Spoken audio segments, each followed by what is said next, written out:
Let's talk about something Star Wars games have completely forgotten. One word, customization. The last time we had a full-blown character customization builder was in LEGO Star Wars The Force Awakens. And even the LEGO Star Wars game after that, the Skywalker Saga, completely removed building your own character at all. Another example, if we go back to 2003 and 2004, are Knights of the Old Republic 1 and Knights of the Old Republic 2. While these games didn't have the absolute most customization, you could still pick out a face, a gender, your own name.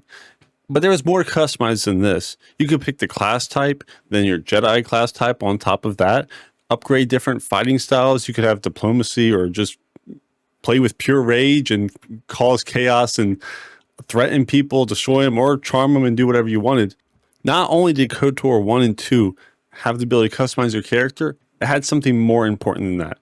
You got to customize your own story. Fast forward to modern day, what do we get? As much as I love these games, I think they're very good for what they're trying to be. We have Jedi Survivor. You can change your poncho or your hair or your facial hair and the hilt of your lightsaber color and your lightsaber in general. It's nice, but it's not a customization in the sense of an RPG. It's not trying to be an RPG. And I understand that. In Battlefront 1 and 2, you can change your skin.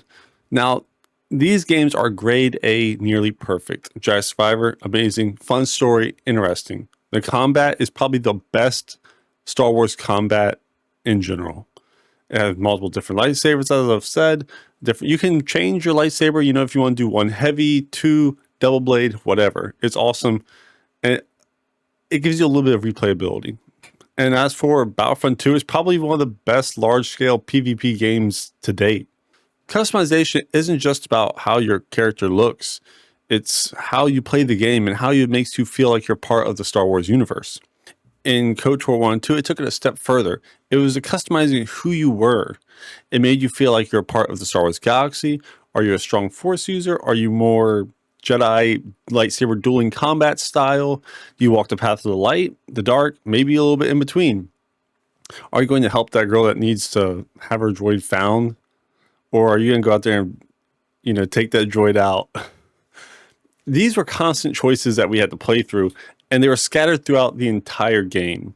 These games did not just put you in the backseat and show you a story. They gave it to you. You shaped the story yourself. The choices you mattered affected how quests went down, companions, how NPCs reacted to you.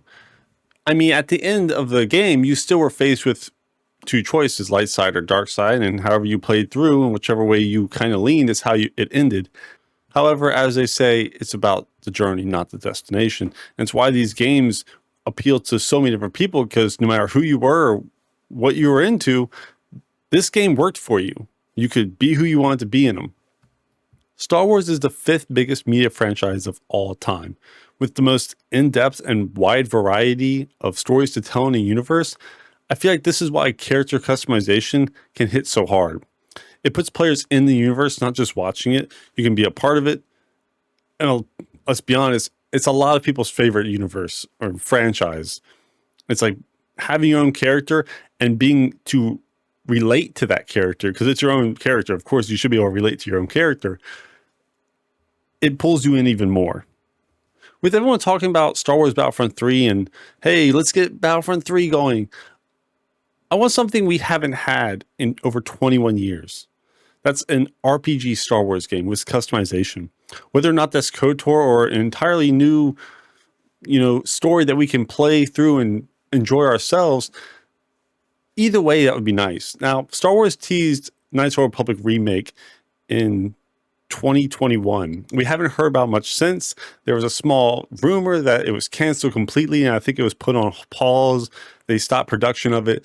And I think now it's been transferred to a company, Saber Interactive. Apparently took over the project, and they've been working on it quietly since then.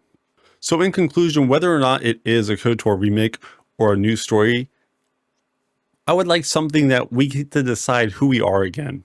I think it's overdue and well needed in the Star Wars community. This is a game that has been on people's mind for the last 21 years. There's not a lot of games that hold an audience that long with nothing to go off of. I think it's time we get these kind of games from one of the biggest, most diverse franchises ever made. And it's something I'm really looking forward to. Hopefully we get that with the KOTOR remake. But with the way games are always made, I'd be surprised. I think it's time. I think it's time we get one of these kind of games again from one of the biggest, most diverse franchises and universes ever made. Anyways, guys, I hope you enjoyed the video. Train ride is over. Y'all have a good one. Bye-bye. Here you go.